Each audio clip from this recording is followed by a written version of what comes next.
Hello everyone, আসসালামু আলাইকুম। Welcome to Saima's cooking mystery. আমি আপনাদের মাঝে নুডলস তৈরি করার রেসিপিটা দেখাবো। প্রথমে গরম পানিতে নুডলসটা ঢেলে দিলাম, তারপর তেল, পেঁয়াজ, মরিচ, ডিম, মশলা অ্যাড করে নিলাম।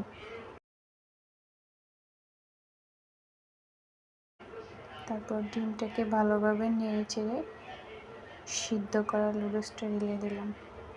তারপর সিদ্ধ করা নুডলসটার সাথে মশলাগুলো ভালোভাবে অ্যাড করে নিলাম।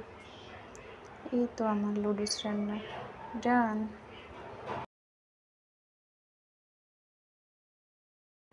হ্যালো এভরিওয়ান, আসসালামু আলাইকুম। Welcome to Saima's cooking mystery. আমি আপনাদের মাঝে নুডলস তৈরি করার রেসিপিটা দেখাবো।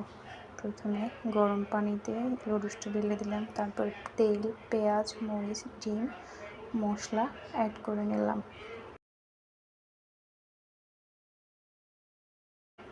তারপর ডিমটাকে ভালোভাবে নেড়ে চেড়ে সিদ্ধ করা নুডলসটা ঢেলে দিলাম।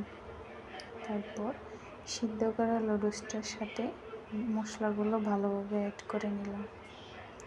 এই তো আমার নুডলস রান্না ডান।